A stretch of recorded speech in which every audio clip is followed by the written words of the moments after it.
So first of all, just to extend a very warm welcome from Mindfulness Wales. It's lovely that you've joined us here this evening. We're very excited to be hosting this workshop session with Ruth Davey from Look Again and exploring mindful photography. And one of the reasons we're excited about this session, and we were really keen to include it in our programme, is because it's another lovely example of how we can integrate mindfulness into our everyday life. And here at Mindfulness Wales, we are really in support of any way that we can weave mindfulness into our lives and into our work and across all sectors of society in Wales and in the wider world as well. And one example of that you might be interested to explore is our project of nurturing mindful communities. If you visit our website, you'll see a section entitled Inspirations. And this is where we're collecting examples of inspiring stories of mindfulness activity that's going on in Wales and in the wider world as well. And this gives us an opportunity to showcase all the lovely stuff in mindfulness that's going on in Wales, but also to be inspired by each other, as well as providing possible opportunities for networking and collaboration. And there's a really good range of interesting stories there, just seeing how mindfulness is integrated into different aspects of life within Wales. So I do invite you to take a look at that work there. And if you feel that you have a story of your own that you might like to share, then do please get in touch with us, drop us an email, and we'd be happy to support you through that process. So moving on to welcoming Ruth for this evening. So Ruth Davey is a pioneer in the world of mindful photography. She's the founder of the organisation Look Again, which has been going since 2012, I believe, Ruth. And the focus is very much on how we can weave together mindfulness with nature and Ruth's passion of photography. So the methodology of Look Again is evidence-based. There's some lovely research to support Ruth's work. And it's also a winner of the Innovations in Mindfulness Awards from last year, 2024, which we extend our congratulations to Ruth for. That's a wonderful achievement. And so the title for this evening is See, Be and Do Differently: How Weaving Together Mindfulness, Photography and Nature Supports Inner and Outer Change. So Ruth will be sharing with us information around her approach with Look Again, as well as exciting new developments that she has around using this methodology for creating hopeful futures. So this is going to be a lovely session this evening, which is a combination of an introduction to this particular approach, as well as workshop and practice elements and opportunity for discussion and exploration together. So I would like to hand over to Ruth at this stage. Thank you so much again for joining. And yes, over to you, Ruth. Thank you so much, Kate, for that really lovely introduction. And thank you, Liz, as well, and the whole team for the invitation to come along. And I just want to say hello to Annette, who I can't see at the moment, but I know you're there, Annette. Really lovely to know you're there. Hello. I know Annette from some training that I offered recently, that Annette's done, and I love what you're doing, Annette. And I'm actually based in Stroud in Gloucestershire, and nice to see a fellow Stroudie here as well. I don't know you well, but I keep seeing you around, so that's nice. Yeah. So yeah, I'm over the border, but not far from Wales, and my sister's in Porthcawl, and I was just saying to a couple of people a minute ago that I love Wales, and I go to Wales quite a lot and have lots of links in Wales. So Yeah, it's really nice to feel that there's potential for, you know, deepening a relationship with whales over the coming months and years. Should we start by having some stillness and some quiet? But let's use our eyes as a way of doing, well, of being and then of doing something. So as part of this is actually a practice. I call it learning to see. We're going to do a short version of it because we're kind of we're fairly limited with time. So the invitation here is for you to have your phones or your camera ready if you do have one with you, because at the end of this practice, I will be inviting you to create an image or two. So just to note that. So you may want to close your eyes at this point, or if you'd rather just lower your gaze or find a point in front of you to softly focus your attention.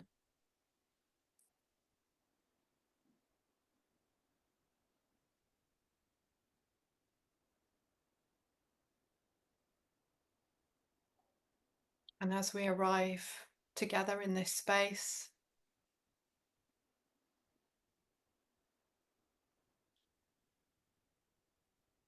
let's really give ourselves a few moments to connect with this present moment. We may want to readjust our position slightly so that we feel comfortable and intentional in our positioning. May want to put our feet more firmly on the floor to help us ground or anchor.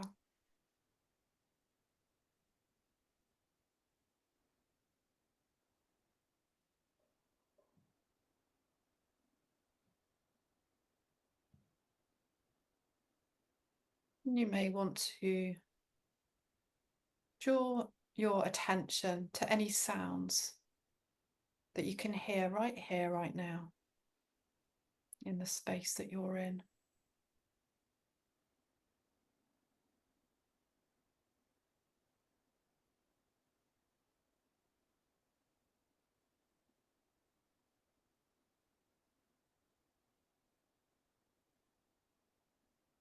And you may also want to draw your attention to your breath.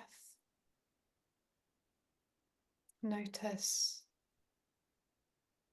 where you're feeling your breath in your body.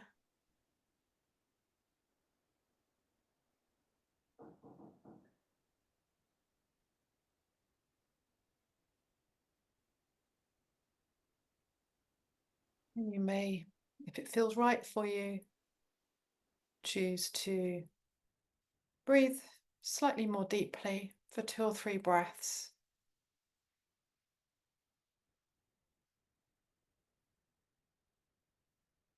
As a way to, again, help you to arrive in this space.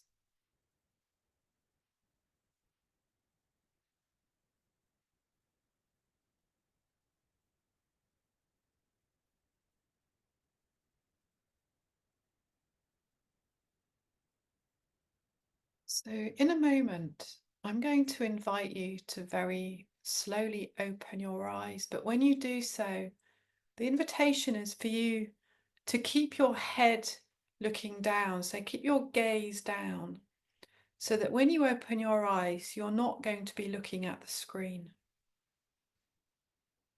And you may want to slightly distance yourself from the desk or table if you're sitting in front of a table or desk, just to give yourself a bit more space so that you may be able to see the floor or something other than a desk, especially if your desk may have lots of bits and pieces on it.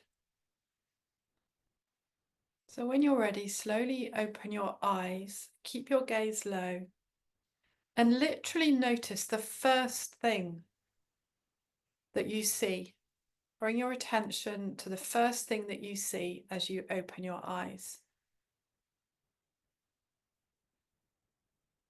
However mundane or boring it might seem, in some ways, the more ordinary, the better.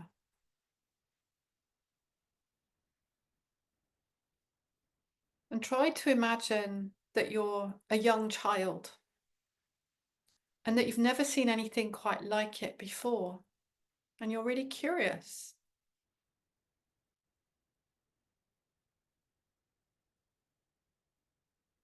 And you don't really have words to express what it is you're seeing, but you have a sense of colour. And draw your attention to any colours that you can see in this very small space right in front of you.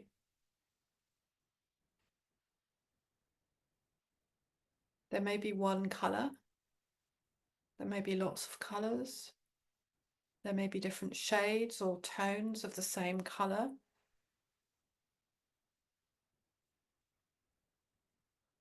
There may be textures that you notice. What you're looking at may be soft or hard. It might be rough or maybe smooth.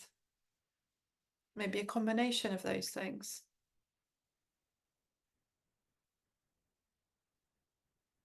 There might be patterns or shapes.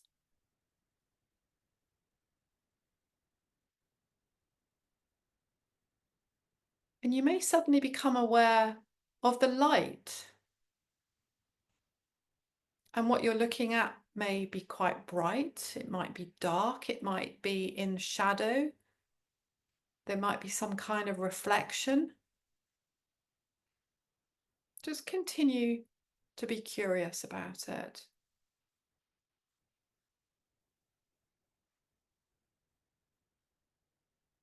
And the invitation now is for you to, if you would like to actually get even closer to what you're looking at.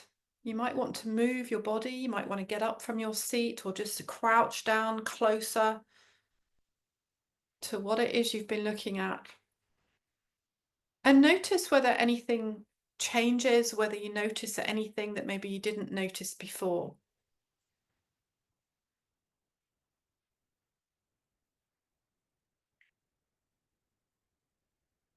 And at this point, you may want to get your phone or your camera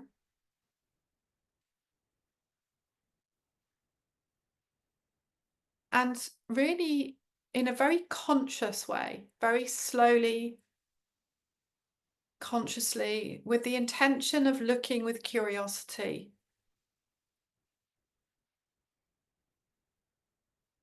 look through the lens or through the frame of your camera, the viewfinder. You might want to look at it in portrait or in landscape, diagonally, have a little play and see and be curious about any choices that you're making around what you're choosing to have in the frame and what you're intentionally choosing to leave out of the frame.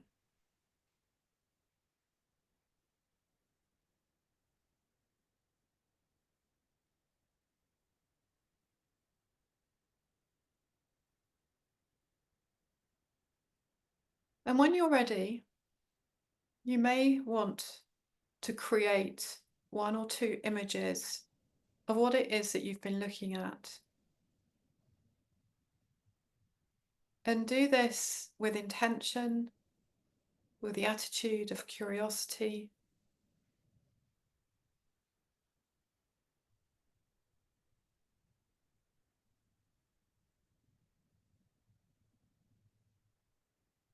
And notice how you feel in your body, in your mind, in your heart, as you're experiencing this process.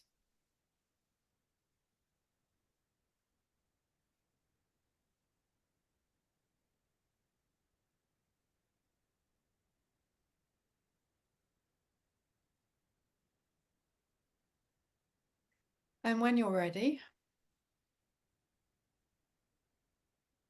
you might want to slowly come back to your seat properly, to a sitting position, and back to the screen.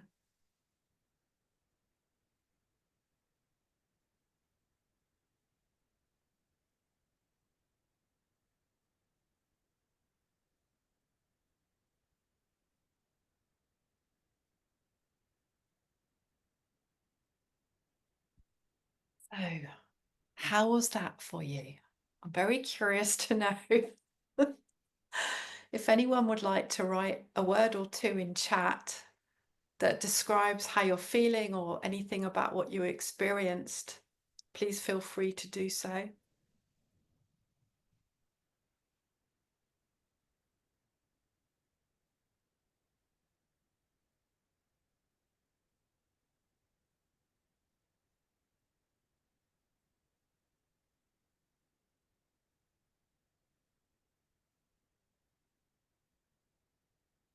Normally when we do this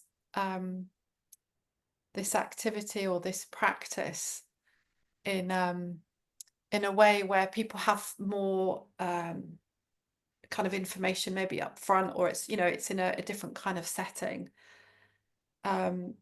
we actually use little viewfinders as well that people create before we get there. And people look through the viewfinder before they then look through their cameras. Another thing that we could do that you might want to do later is to look around the room that you're in. In fact, let's do it right now as well before I read through the chat. You might want to just take a breath right here, right now. Come back to the present. Maybe close your eyes for a few moments. And after a few seconds, slowly open your eyes again and try to imagine that you've never been in the room that you're in before. So imagine that you're a very young child. You've walked into this room for the first time. You're a guest. You walk in and you're like, whoa, you're really curious. And you're looking around and you're noticing maybe certain things that you've never noticed before. You might be drawn to a colour. You might be drawn to a shape or a pattern or a shadow on a wall. Don't forget to look up, look down, look left, look right. Look behind you.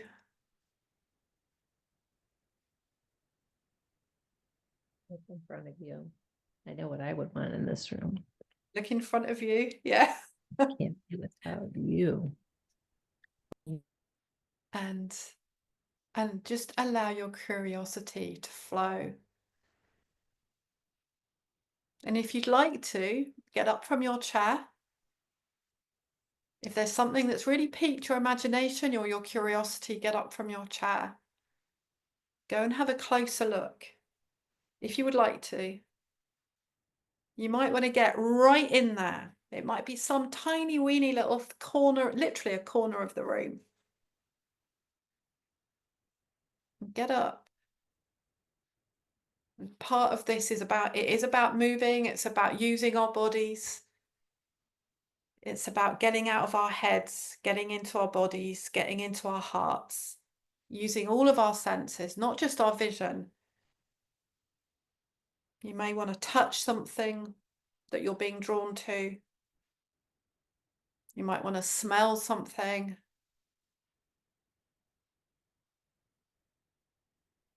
And when you're ready, create an image in a very conscious way. Again, being very mindful of what you're choosing to have in your frame and what you're choosing to leave out of your frame.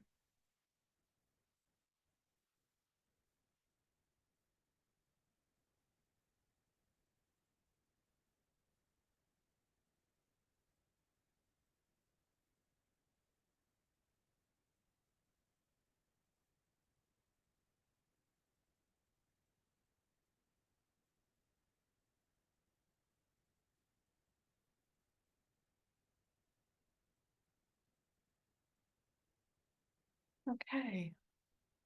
So when you're ready, if you'd like to come back to the screen, to each other. And again, if you have anything that you'd like to share in chat, please do so. Or let's have a little creative conversation around your experience of that process. So if anyone would like to say anything, just start speaking or raise your hand, unmute yourself, and share your experience of that process if you would like to.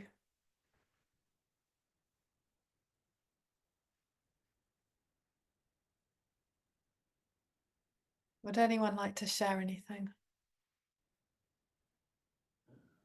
You know, I've been sitting next to this lamp for years, and I don't think I've seen it since I plugged it in. When I first sat there. So that was really, talk about look again, look afresh, look anew there.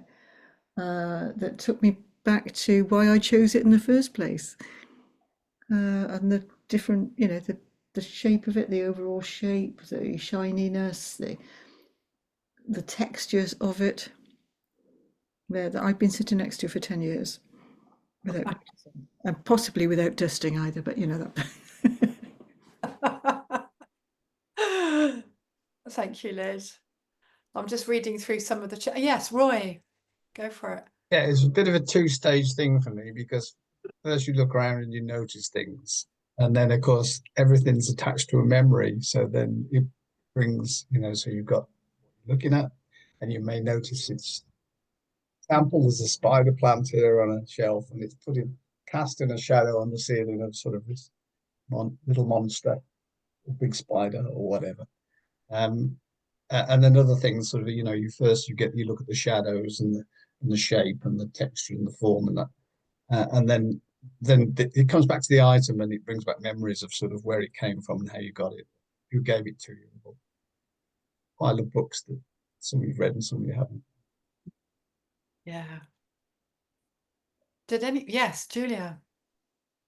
Hello. I was given this book for Christmas by my sister. It's a leather journal with it. It's got a little leaf on it there. And I realised it's been sitting on this desk, and I've looked at it.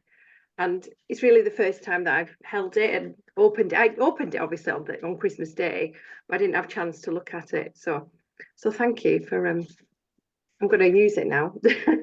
But really, it's the first time, and I know it's the middle of March, that I've properly looked at it. So, but it's leather and it's lovely. It's really beautiful.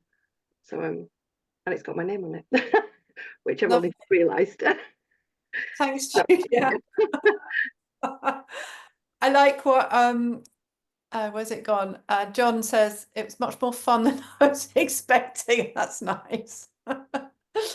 And Kim didn't think a speck of dust on my meditation mat was so interesting.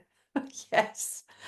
I'll share something later actually, that when I did this practice, and basically it was looking at the floor, you know, and it's in so many different settings where I do this. It's amazing how many different universes people suddenly start to see in their floor, you know, and sometimes it's a really bland, really boring, like corporate office space or something. And suddenly it's like everything changes, you know.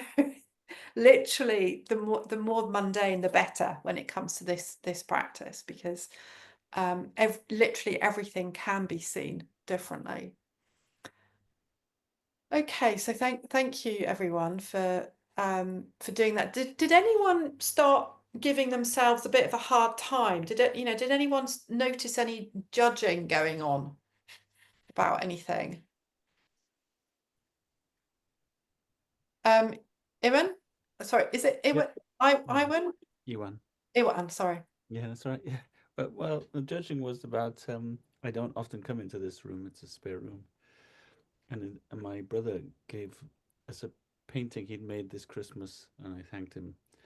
But I've just noticed behind this another painting that he gave us a few years ago that I've totally forgotten about. So I feel really kind of bad that it's been stuck here and forgotten about. So that's the reason. I looked again and found something I didn't even know that I'd lost. Yeah.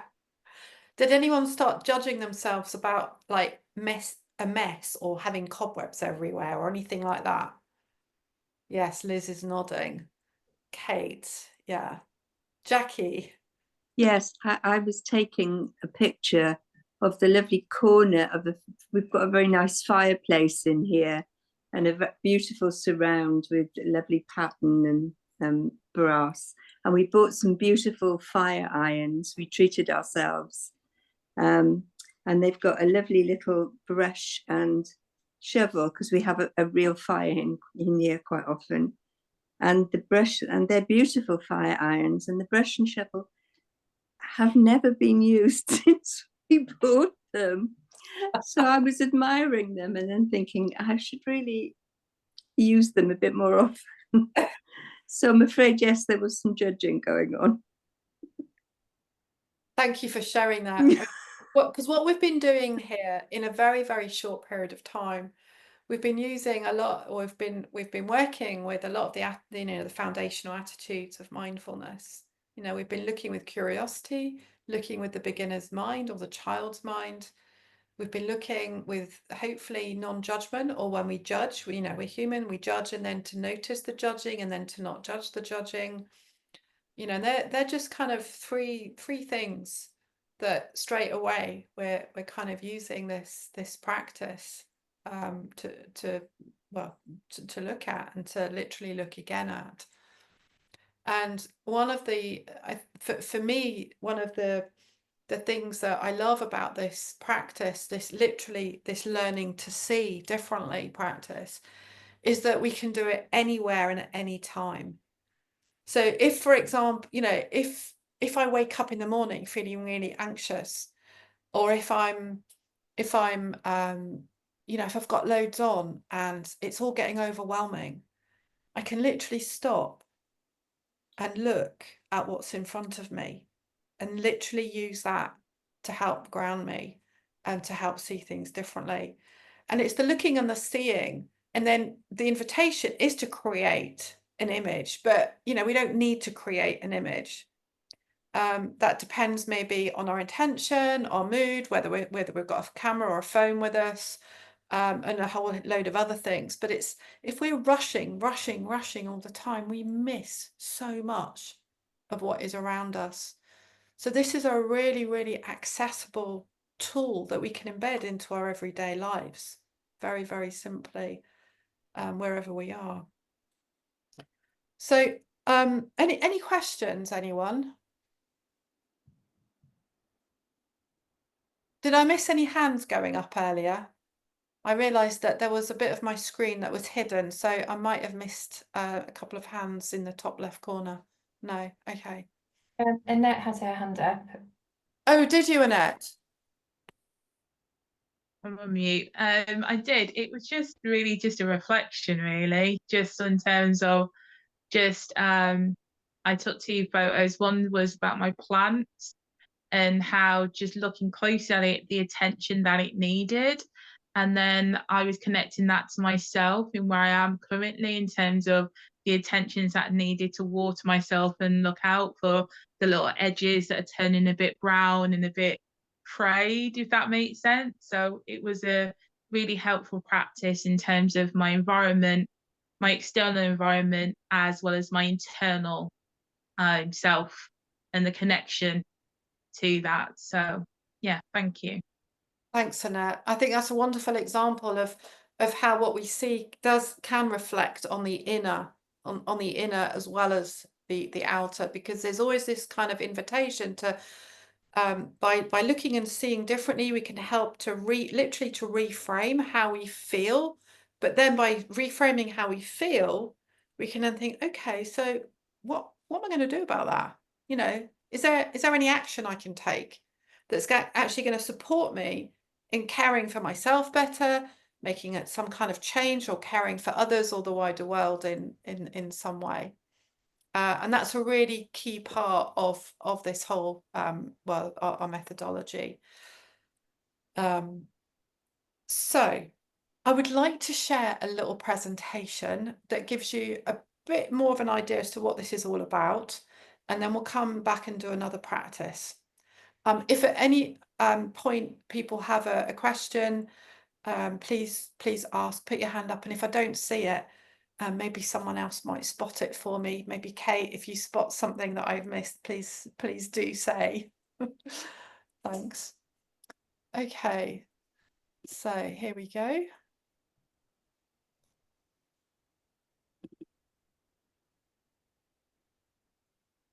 Oh, hang on, got that wrong. Hang on 1 second.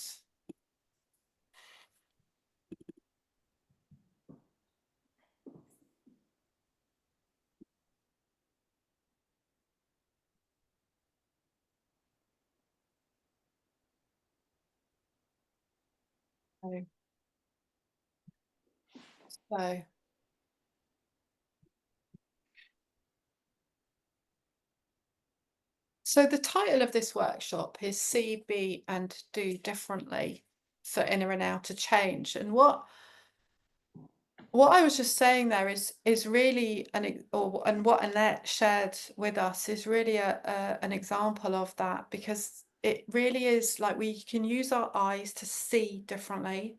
By seeing differently, we can be different or be differently. And by seeing and being differently, we can then do differently. So that's the the sequence that we kind of work with often for both inner and outer change. So this is I just share a little bit about the Look Again story. Basically, this has largely come out of my own lived experience of having episodes of anxiety and depression on and off for a lot of my adult life.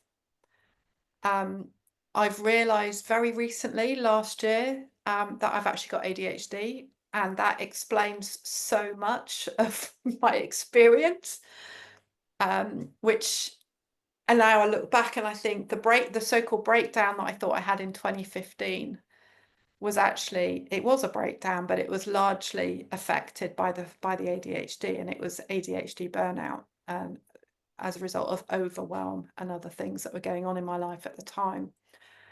So what happened then around that time was that I thought, well, what do I love in my life? And I thought, well, I love photography. I'm a self-taught photographer, but I've always had a camera. I've always really enjoyed it. I've always really loved being in nature, usually on my own in solitude, although not necessarily. And I'd also got into mindfulness. And I did a couple of 8-week MBSR courses, etc., and mindfulness for compassion and various other things.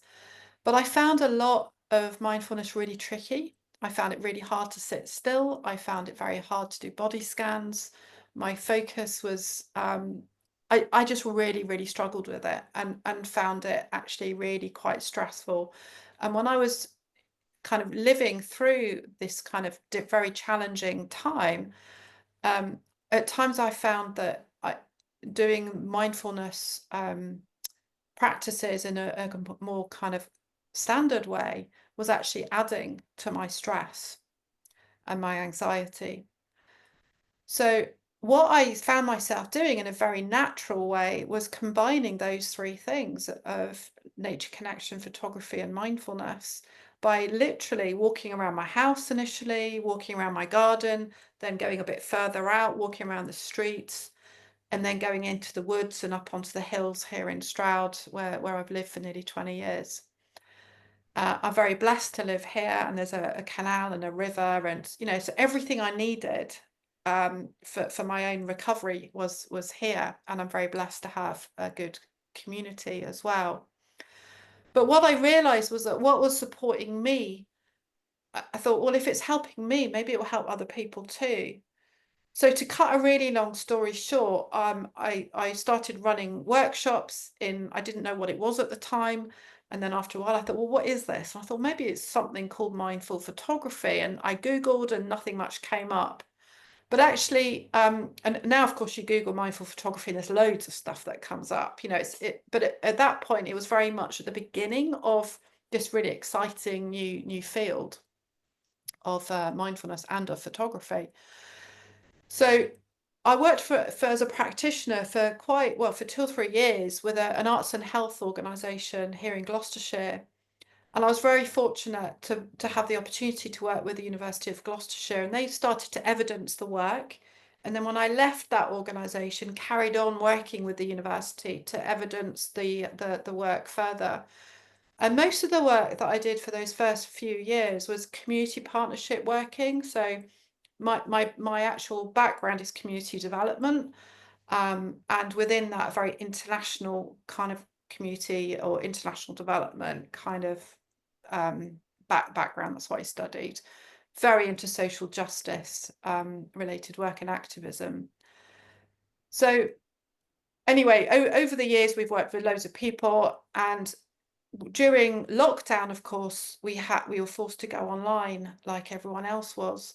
And what I realized was that a lot of the people that were coming on our courses, which were at the time 4-week courses of 2 hours each, were professional practitioners in their own right.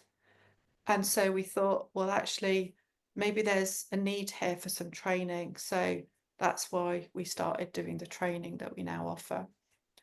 So this little collage here is basically my little story of months that occurred last year. So it's time specific, but this particular collage for me, you know, it's a very personal story, but you know, it's very meaningful to me, but it won't be to anyone else, or not in the way that it is to me anyway. But this gives an example of what this work is all about. So using photography to look at the past, to look at the present, but also to think about the future and what I want my story of the future to look like. So yeah, I can answer questions about that in a minute if people have questions. So I've covered some of this already, but it's very much a way of seeing and experiencing the world and ourselves with non-judgment, with curiosity, with gratitude, with compassion, with trust. And, you know, I could go on with all the attitudes, the foundational attitudes. But it really enables us to see our lives differently from the present, but also reflecting on the past, but also imagining the future story and how we can actually use our eyes to help create the future story that we want to see, instead of just accepting the story that's coming our way. So it's giving us a sense of agency to take conscious action going forward. Lots of people are now offering mindful photography, and we all have our different approaches.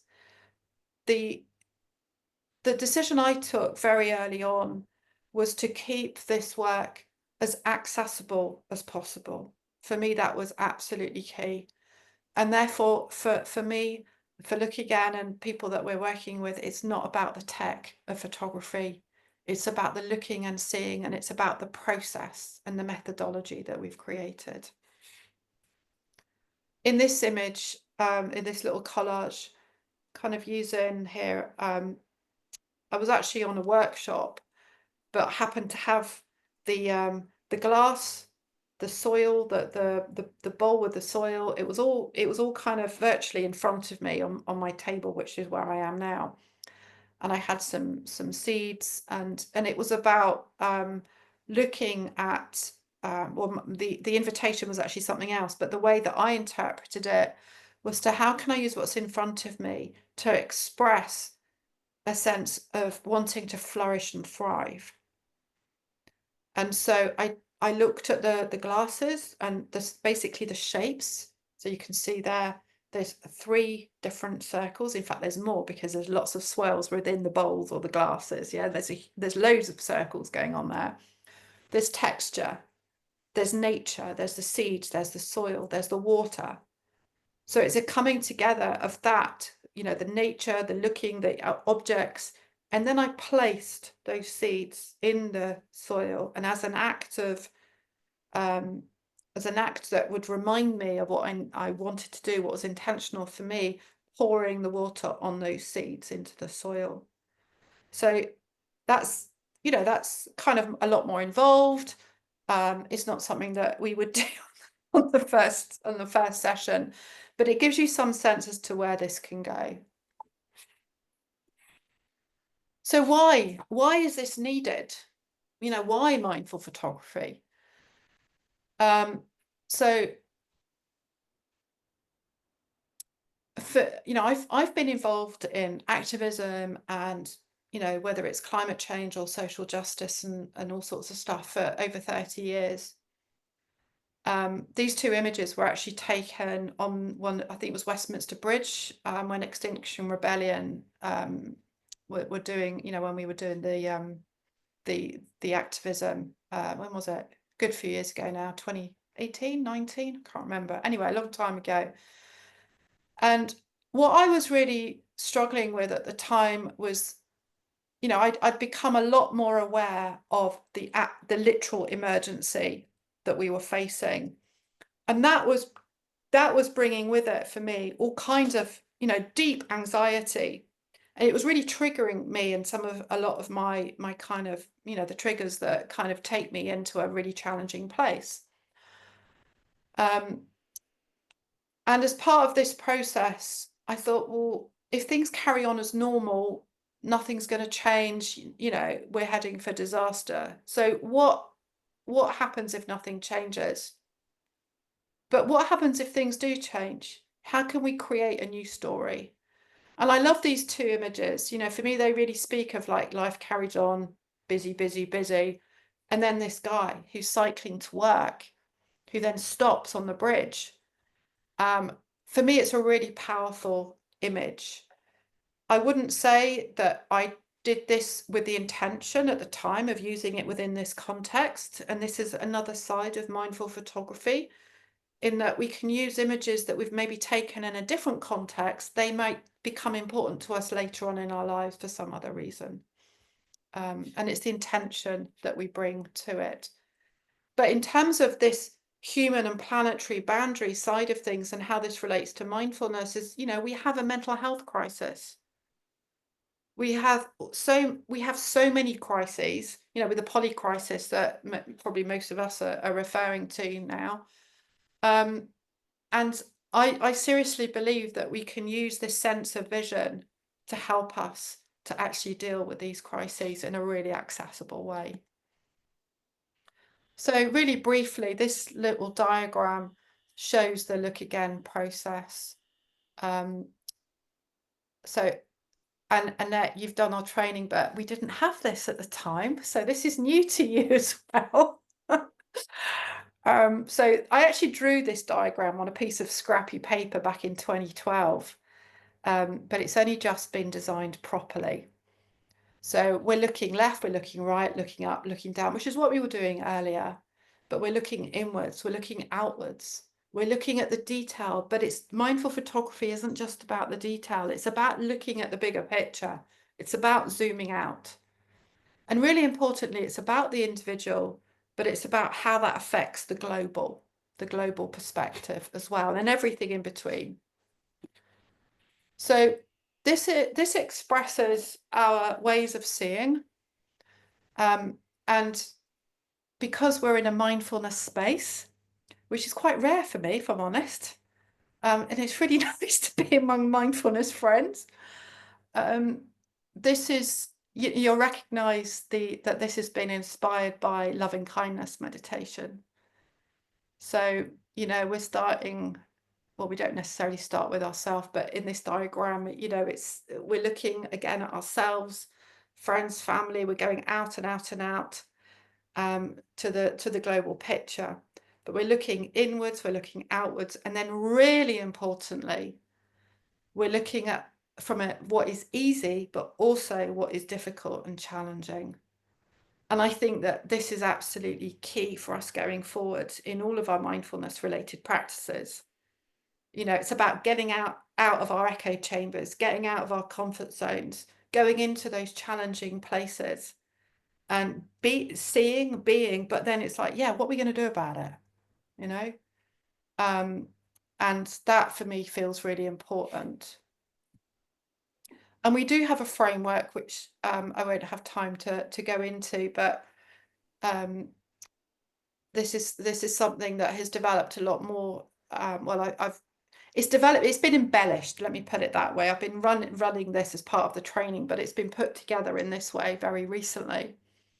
And this is, we use this framework as part of our facilitation process. It's not something that we give to clients, or individuals necessarily in a group setting.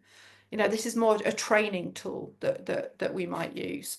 But some of this, well, it depends, because every situation is different. But the regenerative way of seeing for me is personally very important going forward, in that I'm really into the whole regenerative practice space, and that need for the inner in order to do the outer again, and the need for rest, for reflection, for restoration, in order to then reframe and do things differently, to revision, restory, and then respond differently going forward.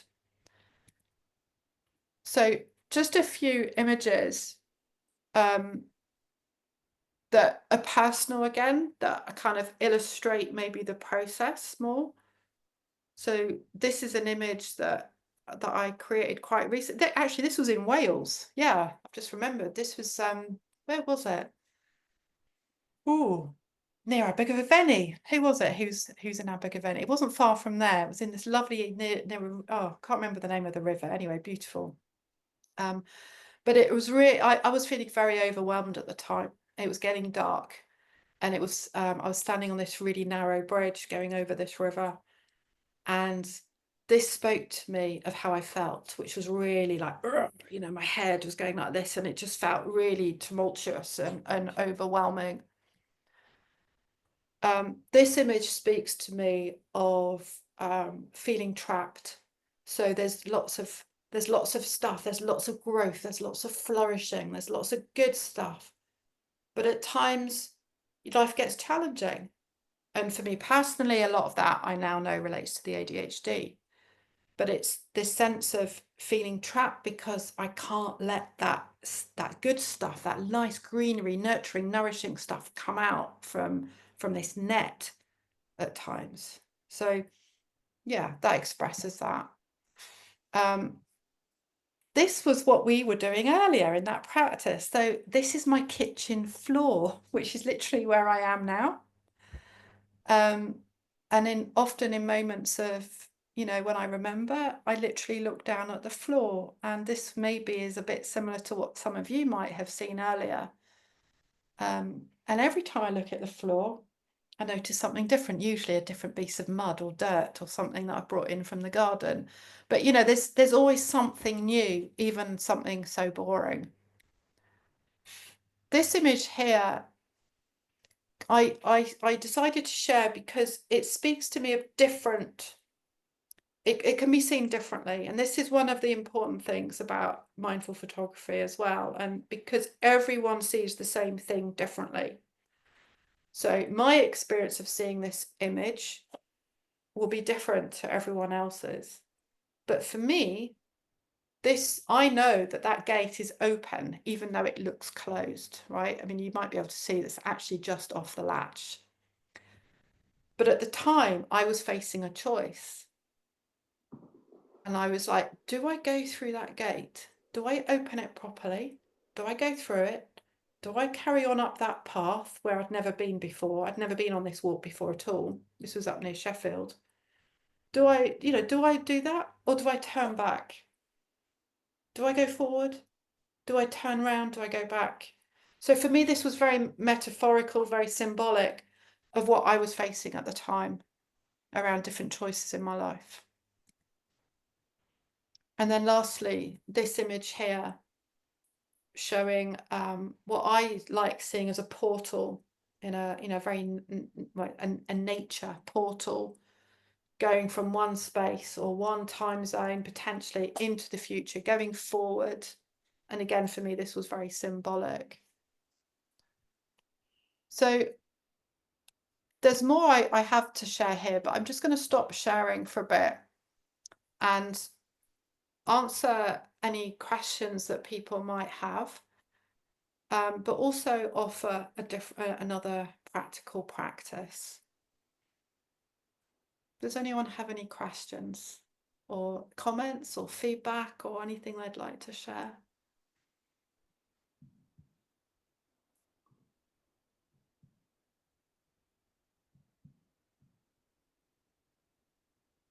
Okay, so should we do another practice?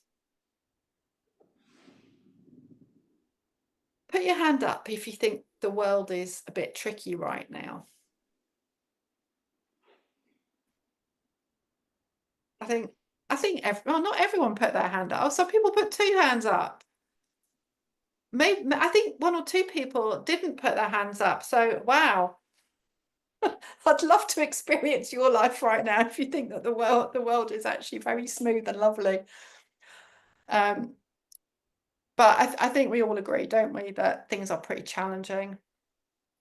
And yes, and it has always been tricky. Yes, I agree. Maybe for some people more than others as well, and at different times as well. And for me, for one of the things that is so important is to find compassion for ourselves as well as for others.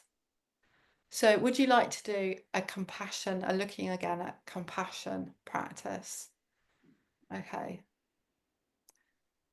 So we're going to do a very abridged version of this. It normally takes a lot longer. So let's just take a moment.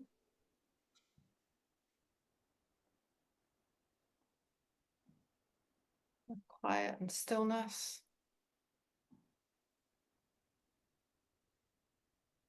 You might want to close your eyes.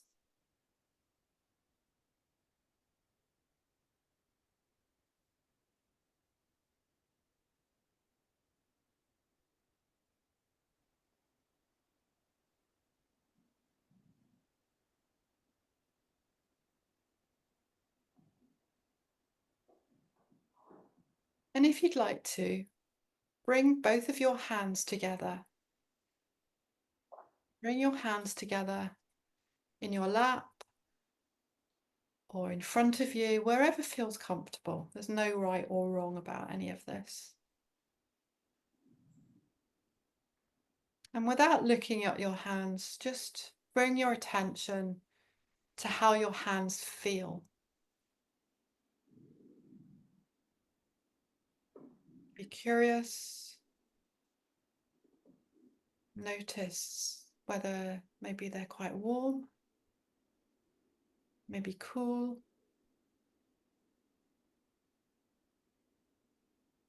It might be rough, it might be smooth, or maybe a bit of both.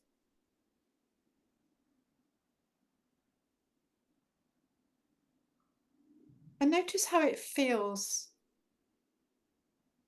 for you to literally, intentionally hold your hands or give yourself a little hand massage. So literally putting maybe the left hand over the right hand, giving it a little rub. Maybe the right hand then over the left hand.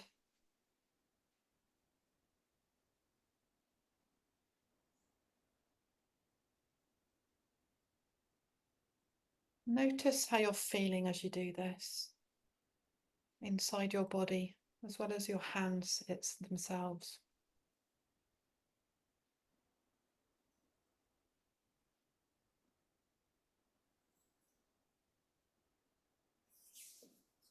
And when you're ready, slowly open your eyes And look at your hands and try to imagine that you've never seen your hands before.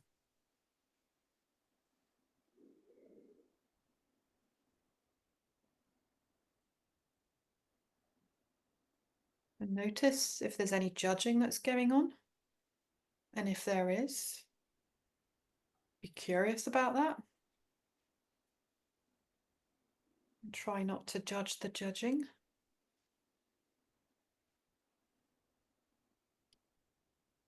Be curious about what your hands might say about you. They might say something about your age.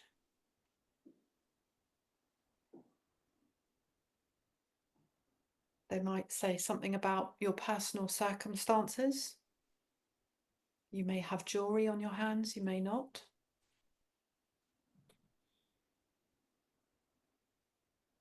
They may say something about your ethnicity.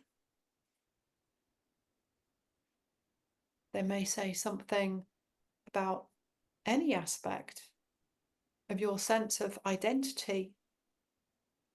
Maybe what you do in life, maybe what you work as, or what you enjoy doing. If you enjoy gardening, you might have very rough hands at the moment if you've been out in this lovely weather without gloves on.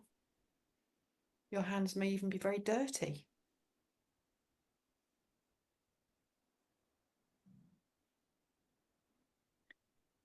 And still looking at your hands, now consider how you use your hands to care for yourself. So from the moment you get up in the morning, how do you use your hands to care for yourself?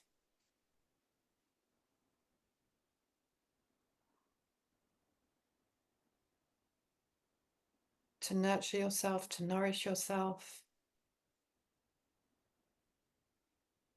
to look after yourself in any way. And then consider how you might use your hands to care for others. People that you're close to, maybe people that you don't know well, maybe people at work, maybe pets or other animals. And consider also how you care for nature, or for the more than human world besides pets.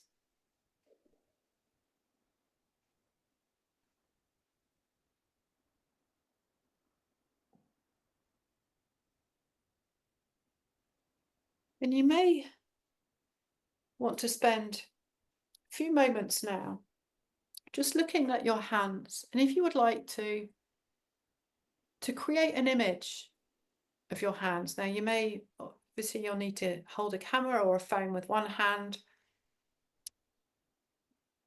and so you won't be able to take photographs of both your hands unless you're very savvy with a tripod and very quick with a tripod and timers and all that malarkey, but let's keep this really simple. But you may want to get up from your seat. You may want to consider other parts of how this might relate to you and your sense of who you are, your identity, and how you care for yourself with your hands. There might be an object in the room that you're in. There might be a wall that you want to put your hand against, or some other surface. Consider what you might like in the foreground or in the background. You know, if any of those things feel important to you, just spend a few moments and feeling free to move your body. You know, this movement, being in our body, getting more out of our heads, into our hearts, into our bodies, is a really important part of this process.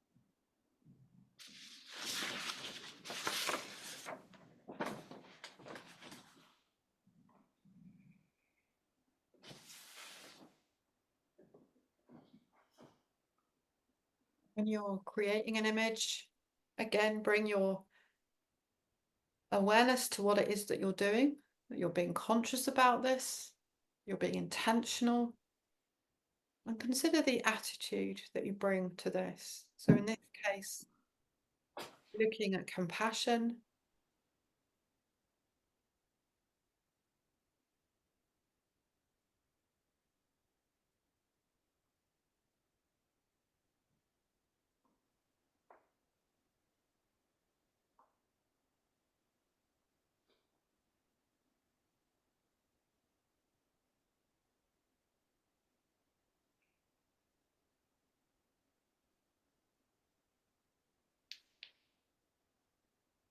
okay.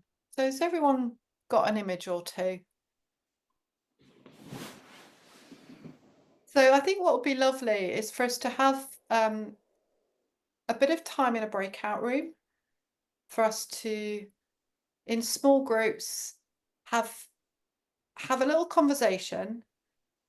You might want to share an image that you've created. Note that I use the word created rather than taken. For me, mindful photography isn't about taking, it's about creating or making. I'm just gonna bear with me 1 second. So this is an image I took the other day, but it's not, the image isn't important. I'm just showing you. So when you go into the breakout rooms, find the image on your phone or camera, and then on your screen you can bring it up as close as you can, but show your face as well so that people know who it is that's talking. Yeah, so that's a very simple way of sharing your images. So we're going to go into breakouts of, let me just work it out. I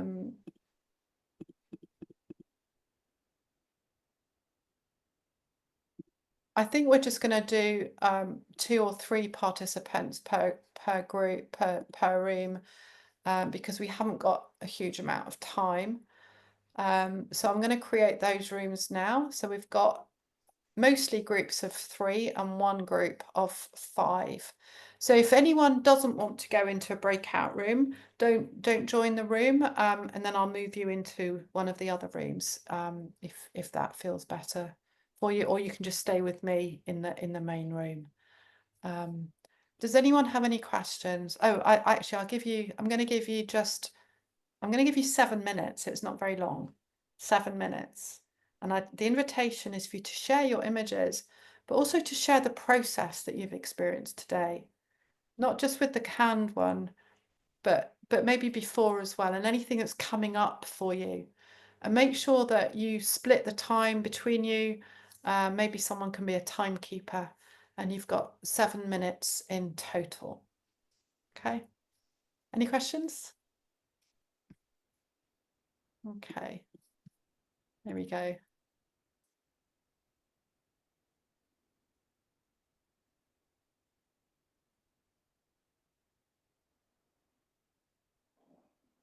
Oh, I may not be going because I'm host. Oh, you're host.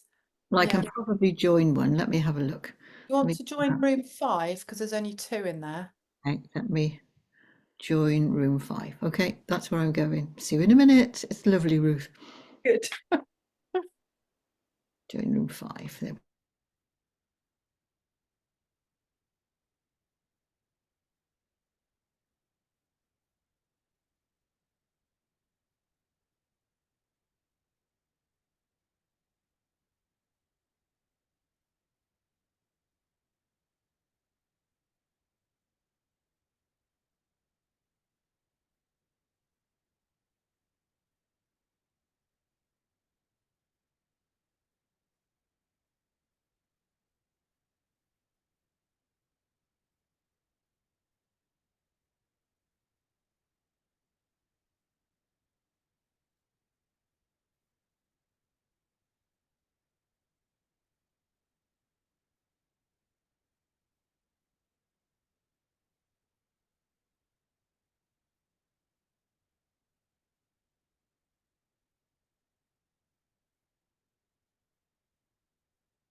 Hey, I think everyone's back.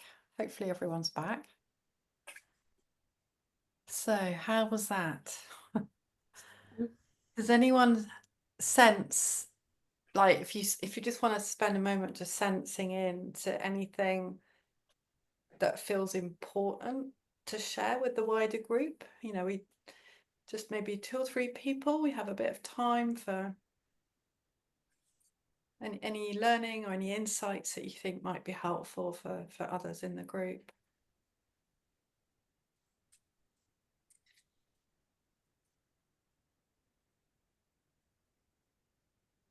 Yeah, boy. I've got a reflection. Great.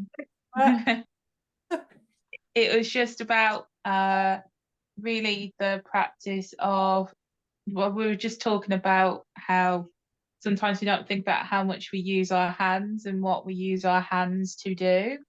And also just the practice shows about really thinking about the support or care or nurturing we give to others as well as ourselves, and using our hands.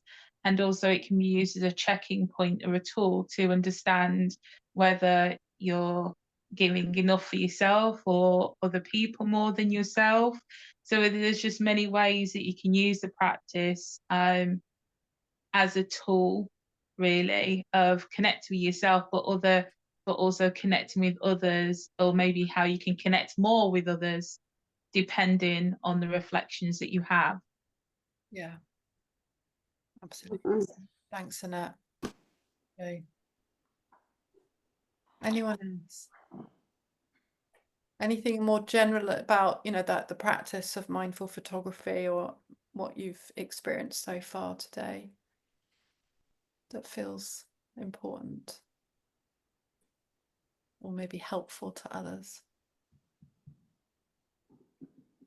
Yes, Roy. Yeah, it's I mean, I quite like snapping away on my phone, and I took a picture this morning of the English bridge in Shrewsbury. There is a Welsh bridge as well, the loop in the river, and it was mainly the reflection of the bridge on the water, and there was a clear blue sky and lots of daffodils as well along the banks.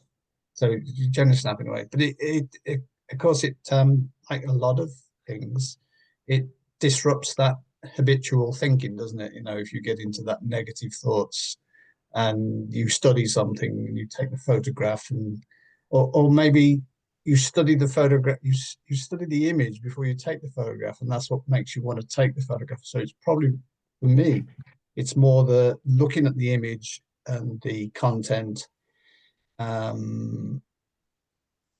before I decide I'm going to take the picture.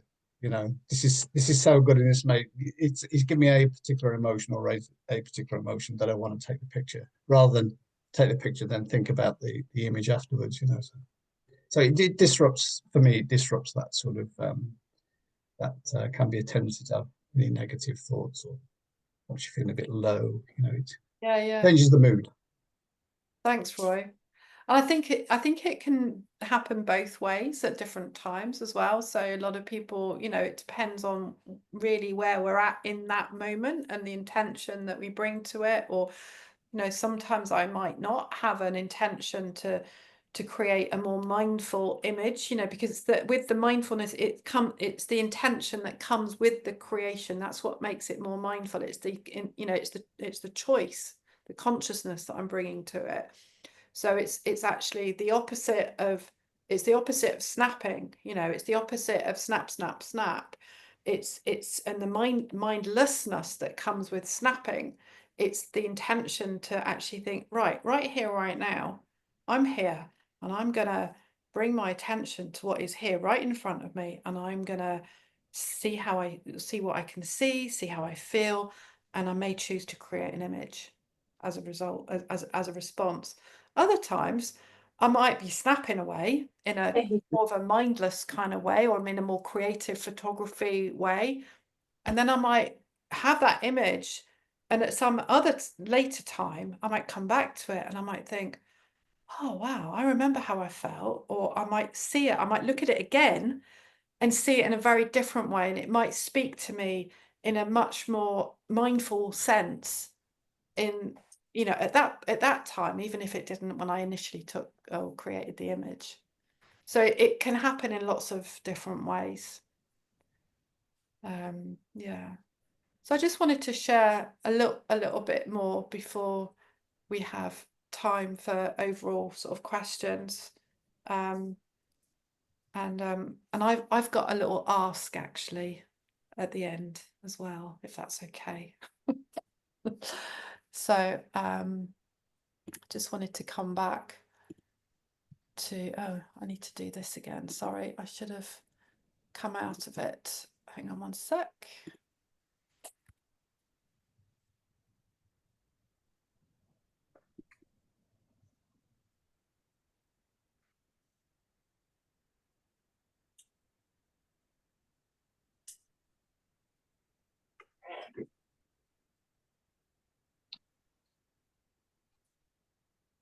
Okay. So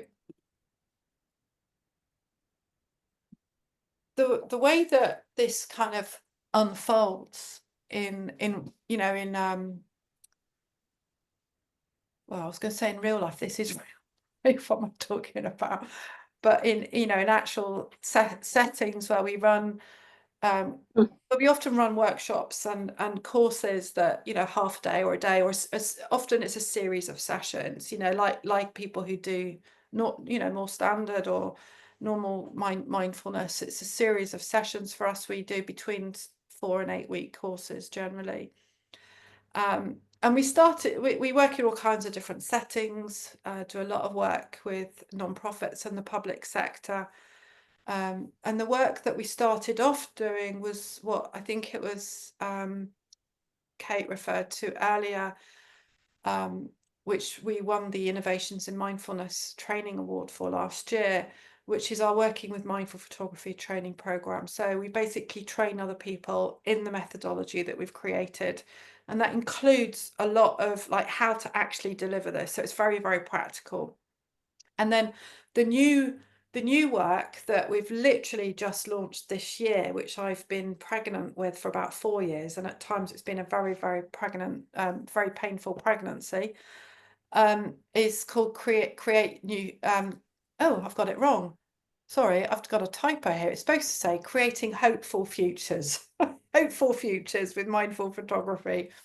And that's all about creating our future story. You can see here that, you know, a lot of the work is done outside, so we bring nature into all of our work as much as possible. We work generally with groups of 10 to 12 people, sometimes a lot larger, but that's normally for very condensed thing like one-off workshops, for example. And we use cards and other tools as well. So this is the training program, the Working with Mindful Photography. And we go from learning to see different perspectives, compassion, nature connection, building resilience. This is a lot, the heart of this training, our initial one, is really about supporting people to improve their mental health and well-being. And this is the work that we have an evidence base for, in terms of the work has shown to decrease anxiety and depression. Within the context of the community partnership projects that we were working with. This new I've got it right here, Creating Hopeful Futures. So this is more about what happens if nothing changes, and then what does that future look like that we want to see. So what does a caring and connected future look like? What does caring, or what does seeing for future generations look like? And then the actual creating of it, different theories. We bring in other models, different theories. We do a lot of we bring in lots of other work that we've been inspired with, and then actual practical applications and good practice in relation to that as well. You can see here on the left lots of different settings. Lots of these were actually like representatives from different, often charities, like coming together, doing either so actually one of this was a retreat, but a lot of them are training or one-off workshops, And then on the right there, it was a corporate staff wellbeing day in Bristol. And actually, no, there's the Law Society in London there as well. So yeah, a combination of different organisations that we work with. And then here, if you'd like to look at our website, it's look-again.org. We do have a newsletter. I try and send out a monthly newsletter. I'm not always very good at it, but we have, you can contact us on LinkedIn and Instagram and Facebook as well under Look Again Mindful Photography. And this image, I love this image.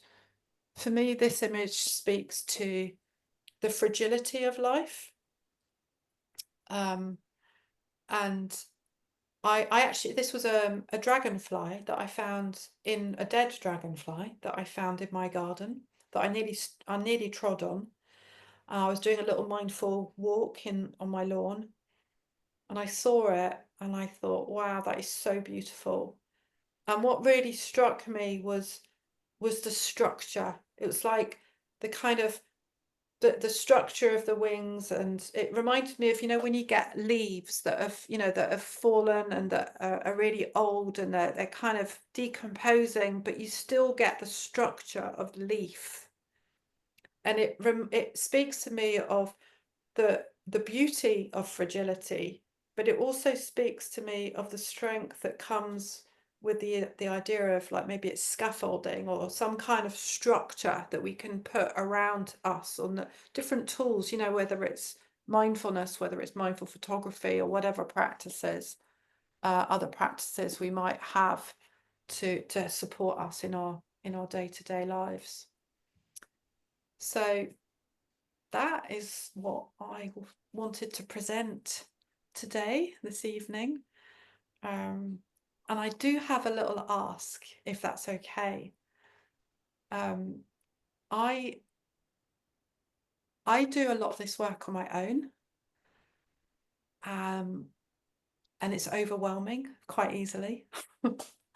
So I'm genuinely looking for opportunities where I can co-create, where I can collaborate with other people, doing similar things or complementary things, whether it's in England, in Wales, maybe both. You might have obviously Mindfulness Wales is a network, but the idea of, we've now trained 170 people in over 30 countries in our methodology.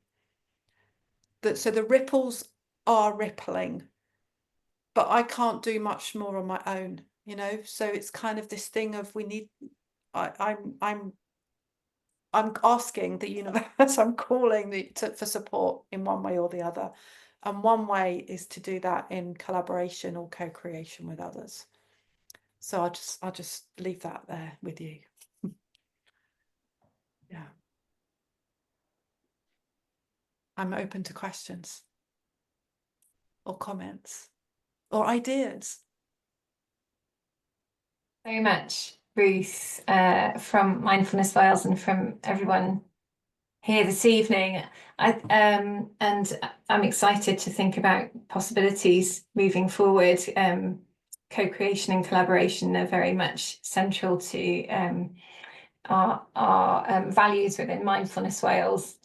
So it's good to start to think about possibilities there. And for someone like myself, I don't consider myself to be a creative person. And yet here it's just been a lovely opportunity to tap into that creativity in a mindful way and notice all the kind of attitudes and qualities that it brings up that we associate with mindfulness. So compassion obviously being one that we focused on this evening, but also appreciation and gratitude and awe, as well as a real practice of focused awareness. For me personally, I feel it has a lot to offer, and it's been a lovely opportunity to explore it further here this evening with everyone. So we're just approaching the end of our time now, and I can see all the thanks coming in from people in the group. Liz, as chair, did you have any final comments that you wanted to add? Just to say thank you, Ruth. What an inspiring session there. I'm going away with this thought there about not taking photos, but creating something much more meaningful. And I can see around the room and know in the breakout room and whatever that other people are going away too. And so let's look for collaboration. Let's look to see where there are opportunities for co-create. We may not be able to think of anything off the top of our heads now, but we all interconnect, don't we, with different organisations. So I think, Ruth, we've heard that message, and let's see what we can do. Thank you. Thank you so much. Thank you all Yes. so much for coming. Anne's just popped in the chat there about connecting up, Ruth. Oh, thank you. He's added his email there, yeah. And also, So just a quick shout out to Annette, who's sorry to talk over you, Ruth. I just wanted to mention before we finish up, Annette Thomas, who's here this evening, has contributed one of the stories to our Nurturing Mindful Communities project on her work with mindful photography through her organisation Creatively Reflect. So that might be a nice story for everyone to take a look at on our website. So yes, wanted to mention that before we finish. Great. And I would like to just say to Annette, I'm very open. You know, we know each other. We talked ages ago. You know, there's this thing of people who've done the training. You know, Annette, I'm going to put you on the spot here, Annette. But you know, well, all of you. You know, like sometimes you just really connect with some people more than others. And I'm just I'm really sensing that you and I can work together, but you can really help support Look Again, bring this work into Wales as well. I think it's really important. Yeah. Thank you. Thank you. You're on the spot now. Thank you, everyone. Yeah. Thank you, everybody. Thank you very much. Thank you so much, Ruth. We appreciate it so much. Thank you, everybody. Bye. Thank Thank you. you. Bye.